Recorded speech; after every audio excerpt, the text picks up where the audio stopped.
No, volevo dire, Madonna, punto esclamativo, Caterina, ari punto esclamativo. Ogni volta che vi vedo la certezza che i più bei mughetti, i più bei fiori di campo che spuntano, vero, nelle mie sconfinate proprietà, non abbiano ad eguagliare la bellezza dei vostri occhi che di già molti uomini hanno fatto perdere la testa e a me in persona ha fatto perdere, vero? Tempo? Messere, state solo perdendo tempo. Del resto, se fosse dipeso da me, non vi avrei nemmeno fatto salire.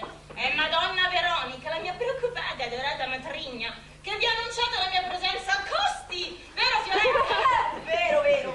Selvaggio, con lo spavento che mi hai fatto prendere, volevi rendere la tua padroncina bianca vedova ancora prima del giorno delle nostre nozze? No, chiedo bene a Messer Lucenzio se mi sono Ti sei pe, cosa dici? Hai cominciato a studiare un strumento, magari la stromba, come sono spiritoso.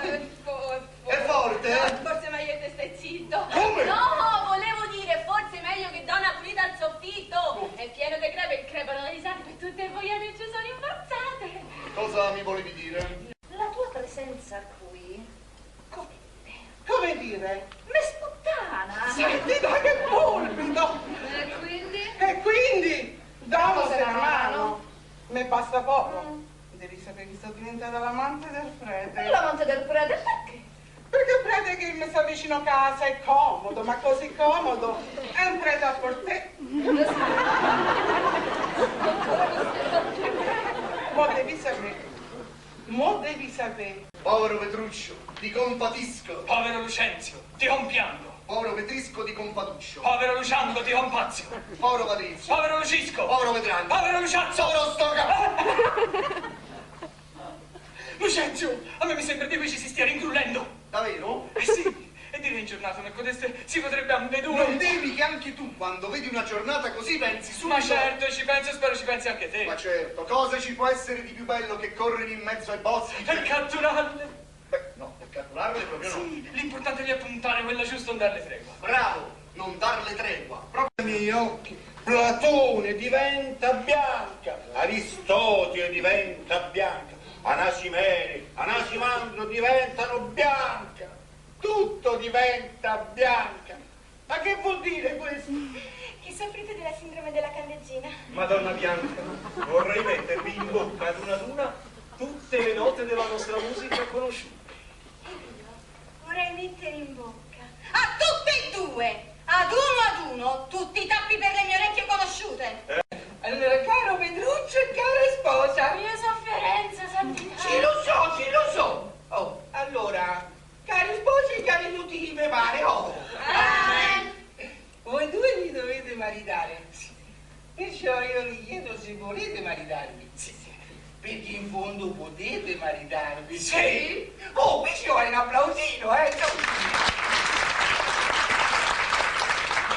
Considerando che tu sei Petruccio e che tu sei Caterina, io ti chiedo, oh Petruccio, vuoi prendere la mano? Non questa qua, la mia.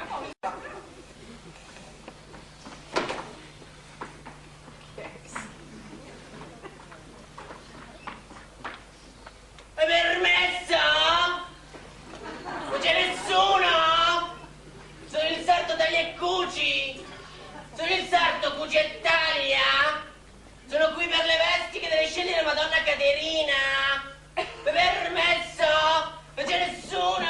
Che strisca, ho capito, se il sarto taglia e cuci, il sarto cuci e taglia, ma che ancora non si è tagliata la frattaglia. Ma che stai a dire? Oh, perché? Se è lecito saperlo. Ma perché sempre circondata da quello sciame di ammiratori che, soprattutto da quando sono venuti a conoscenza delle vostre nozze, mi hanno invaso casa. Me li ritrovo dappertutto, tutte le ore, giorno e notte, me li ritrovo perfino nel letto.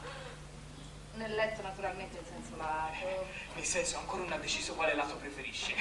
Parmi però che la Bianca avesse di già parecchio le idee chiare sul partito da scegliere. Lucenzio infatti è la sua grande fiamma, ma Gremio ed Ortensio e gli altri non si danno perdoni per staccato dopo. Basta quindi accelerare le nozze tra la Bianca e Lucenzio. Magari, ma Vincenzo e il padre di Lucenzio sembra non abbia dato ancora il proprio assenso. Cioè, il tuo gli è stato un colpo da maestro. Sposarsi la Bianca senza che lo sapesse nessuno. In verità chi ci ha rimesso è stato mio padre. Tutte quelle ipoteche. È stato, sine dubbio, una superdote. Ma allora non è vero quello che si dice? Cioè? Che te tu sei un super dotato in tutti i sensi. Ma perché chi è che lo dice? La Madonna Veronica. Petruccio, ti prego acqua in bocca. Il mio con Madonna Veronica è stato un momento di debolezza. Anche il mio. Ma perché pure tu?